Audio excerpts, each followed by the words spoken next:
ओम श्री गणेशाय नमः। ओम श्री परमात्मने नमः। अध्याय 5 श्लोक क्रमांक 2। श्री भगवानुवाच संन्यासः कर्मयोगश्च निःश्रेयसकरावुभौ तयोस्तु कर्म संन्यासात् कर्मयोगो विशिष्यते। अर्जुन ने जो पहले श्लोक में प्रश्न पूछा था उसका अभी भगवान जवाब दे रहे हैं। इस श्लोक का भाषांतर संन्यास यानी कि सांख्य योग और कर्मयोग दोनों ही कल्याण करने वाले हैं, परंतु उन दोनों में कर्म संन्यास यानी कि सांख्य योग से कर्म योग श्रेष्ठ है। अभी इसकी व्याख्या। भगवान के सिद्धांत के अनुसार सांख्य योग और कर्मयोग का पालन प्रत्येक वर्ण आश्रम संप्रदाय आदि के मनुष्य कर सकते हैं, कारण कि उनका सिद्धांत किसी वर्ण आश्रम संप्रदाय आदि को लेकर नहीं है। इसी अध्याय के पहले श्लोक में अर्जुन ने कर्मों का त्याग करके विधि पूर्वक ज्ञान प्राप्त करने की प्रचलित प्रणाली को कर्म संन्यास नाम से कहा है, परंतु भगवान के सिद्धांत के अनुसार ज्ञान प्राप्ति के लिए सांख्य योग का पालन प्रत्येक मनुष्य स्वतंत्रता से कर सकता है और उसका पालन करने में कर्मों का स्वरूप से त्याग करने की आवश्यकता भी नहीं है। इसलिए भगवान प्रचलित मत का भी आदर करते हुए अपने सिद्धांत के अनुसार अर्जुन के प्रश्न का उत्तर देते हैं। संन्यासः, यहाँ संन्यासः पद का अर्थ सांख्य योग है, कर्मों का स्वरूप से त्याग नहीं। अर्जुन के प्रश्न का उत्तर देते हुए भगवान कर्मों के त्याग पूर्वक संन्यास का विवेचन न करके कर्म करते हुए ज्ञान को प्राप्त करने का जो सांख्य योग का मार्ग है उसका विवेचन करते हैं। उस सांख्य योग के द्वारा मनुष्य प्रत्येक वर्ण आश्रम संप्रदाय आदि में रहते हुए प्रत्येक परिस्थिति में स्वतंत्रता पूर्वक ज्ञान प्राप्त कर सकता है, अर्थात अपना कल्याण कर सकता है। सांख्य योग की साधना में विवेक विचार की मुख्यता रहती है। विवेक पूर्वक तीव्र वैराग्य के बिना यह साधना सफल नहीं होती। इस साधना में संसार की स्वतंत्र सत्ता का अभाव होकर एकमात्र परमात्मा तत्व पर दृष्टि रहती है। राग मिटे बिना संसार की स्वतंत्र सत्ता का अभाव होना बहुत कठिन है। इसलिए भगवान ने देहाभिमानियों के लिए यह साधन क्लेश युक्त बताया है। गीता के 12वें अध्याय का 5वां श्लोक। इसी अध्याय के 6ठे श्लोक में भी भगवान ने कहा है कि कर्मयोग का साधन किए बिना संन्यास का साधन होना कठिन है, क्योंकि संसार से राग हटाने के लिए कर्मयोग ही सुगम उपाय है। आगे है कर्मयोगश्च। मानव मात्र में कर्म करने का राग अनादिकाल से चला आ रहा है, जिसे मिटाने के लिए कर्म करना आवश्यक है। गीता के 6ठे अध्याय का 3रा श्लोक। परंतु वे कर्म किस भाव और उद्देश्य से कैसे किए जाएं कि करने का राग सर्वथा मिट जाए, उस कर्तव्य कर्म को करने की कला को कर्मयोग कहते हैं। कर्मयोग में कार्य छोटा है या बड़ा, उस पर दृष्टि नहीं रहती। जो भी कर्तव्य कर्म सामने आ जाए उसी को निष्काम भाव से दूसरों के हित के लिए करना है। कर्मों से संबंध विच्छेद करने के लिए यह आवश्यक है कि कर्म अपने लिए न किए जाए। अपने लिए कर्म करने का अर्थ है कर्मों के बदले में अपने लिए कुछ भी पाने की इच्छा न हो। ये है कर्म के अपने लिए कर्म न करने का मतलब। जब तक अपने लिए कुछ भी पाने की इच्छा रहती है तब तक कर्मों के साथ संबंध बना रहता है। आगे है निःश्रेयस करावुभौ। अर्जुन का प्रश्न था कि सांख्ययोग और कर्मयोग इन दोनों साधनों से कौन सा साधन निश्चय पूर्वक कल्याण करने वाला है। उत्तर में भगवान कहते हैं कि हे अर्जुन, ये दोनों ही साधन निश्चय पूर्वक कल्याण करने वाले हैं, कारण कि दोनों के द्वारा एक ही समता की प्राप्ति होती है। इसी अध्याय के चौथे 5वें श्लोकों में भी भगवान ने इसी बात की पुष्टि की है। 13वें अध्याय के 24वें श्लोक में भी भगवान ने सांख्य योग और कर्मयोग दोनों से परमात्मा तत्व का अनुभव होने की बात कही है। इसलिए ये दोनों ही परमात्मा प्राप्ति के स्वतंत्र साधन है। गीता के 3 अध्याय का 3 श्लोक। आगे है तयोस्तु कर्म संन्यासात् दो भेद है। एक ही सांख्य योग के दो भेद है। एक तो चौथे अध्याय के 34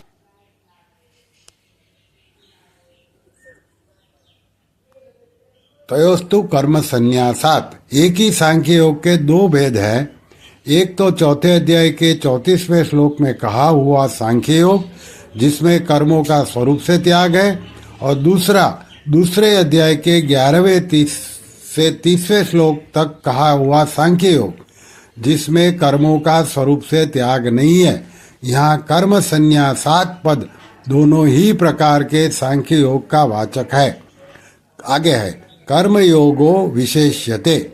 आगे के 3 श्लोक में भगवान ने इस पदों की व्याख्या करते हुए कहा है कि कर्म योगी नित्य सन्यासी समझने योग्य है, क्योंकि वह सुखपूर्वक संसार बंधन से मुक्त हो जाता है। फिर 6ठे श्लोक में भगवान ने कहा कि कर्मयोग के बिना सांख्य योग का साधन होना कठिन है तथा कर्मयोगी शीघ्र ही ब्रह्म को प्राप्त कर लेता है। तात्पर्य है कि सांख्य योग में तो कर्मयोग की आवश्यकता है, पर कर्मयोग में सांख्य योग की आवश्यकता नहीं है। इसलिए दोनों साधनों के कल्याणकारक होने पर भी भगवान कर्मयोग को ही श्रेष्ठ बताते हैं। कर्मयोगी लोक संग्रह के लिए कर्म करता है। लोक संग्रह का तात्पर्य है निस्वार्थ भाव से लोक मर्यादा सुरक्षित रखने के लिए लोगों को उन्मार्ग से हटाकर सन्मार्ग में लाने के लिए कर्म करना, अर्थात केवल दूसरों के हित के लिए कर्म करना। इसी को गीता में यज्ञार्थ कर्म के नाम से भी कहा गया है। जो केवल अपने लिए कर्म करता है वह बंध जाता है, परंतु कर्मयोगी निस्वार्थ भाव से केवल दूसरों के हित के लिए कर्म करता है, अतः वह कर्म बंधन से सुगमता पूर्वक मुक्त हो जाता है। इसलिए कर्मयोग श्रेष्ठ है। कर्मयोग का साधन प्रत्येक परिस्थिति में और प्रत्येक व्यक्ति के द्वारा किया जा सकता है, चाहे वह किसी भी वर्ण आश्रम संप्रदाय आदि का क्यों न हो।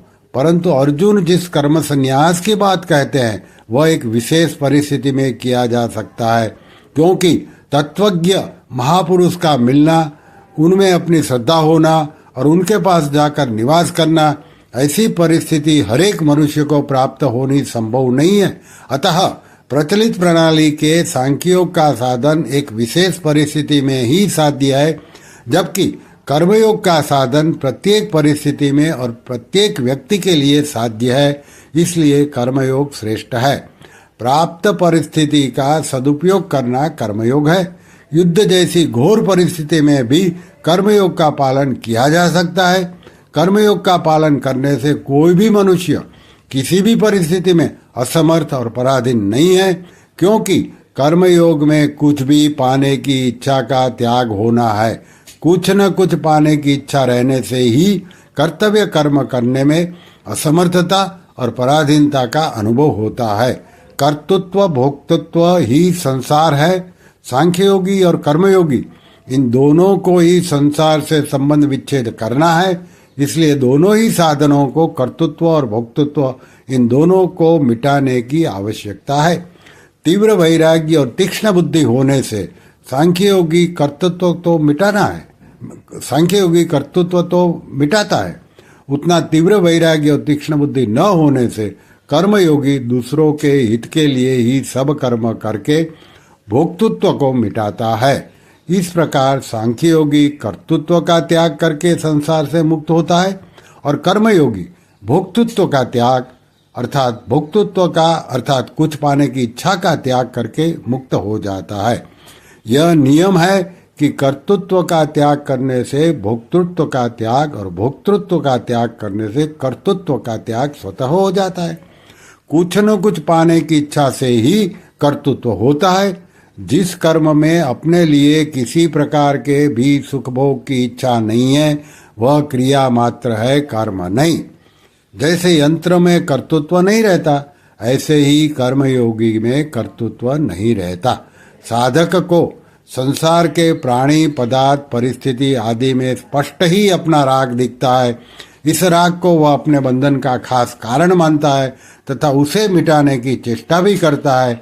उस राग को मिटाने के लिए कर्मयोगी किसी भी प्राणी पदार्थ आदि को अपना ही मानता, अपने लिए कुछ नहीं करता तथा अपने लिए कुछ नहीं चाहता। क्रियाओं से सुख लेने का भाव रहने से कर्मयोगी की क्रियाएं परिणाम में सबका हित तथा वर्तमान में सबकी प्रसन्नता और सुख के लिए ही हो जाती है।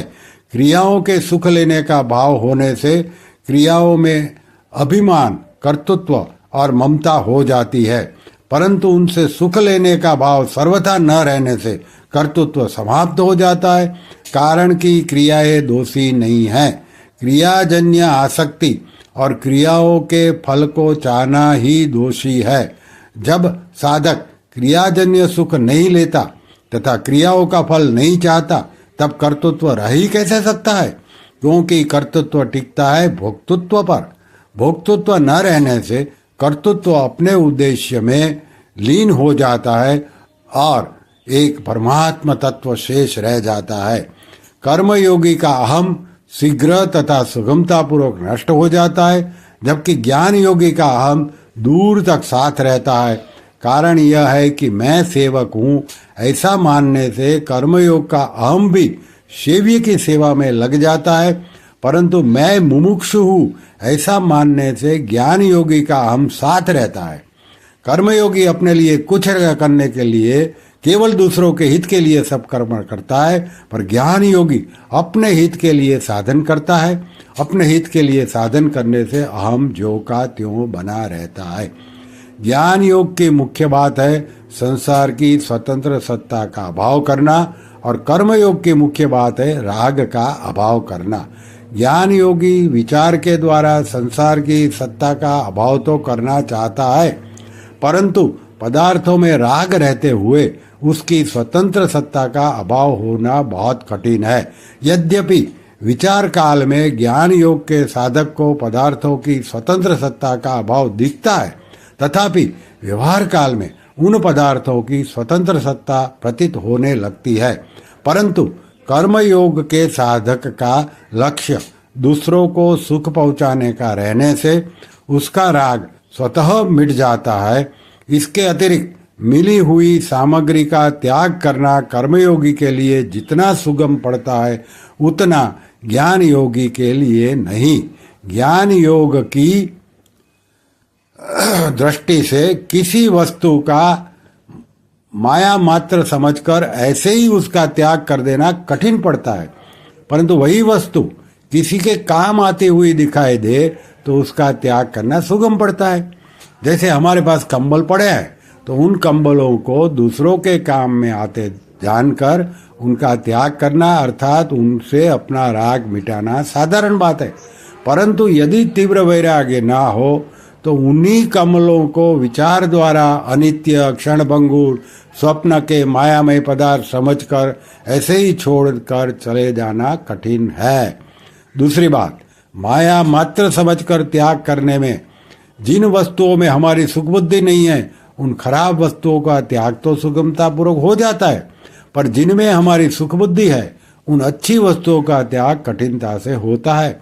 परंतु दूसरे के काम आती देखकर जिन वस्तुओं में हमारी सुखबुद्धि है उन वस्तुओं का त्याग सुगमता से हो जाता है।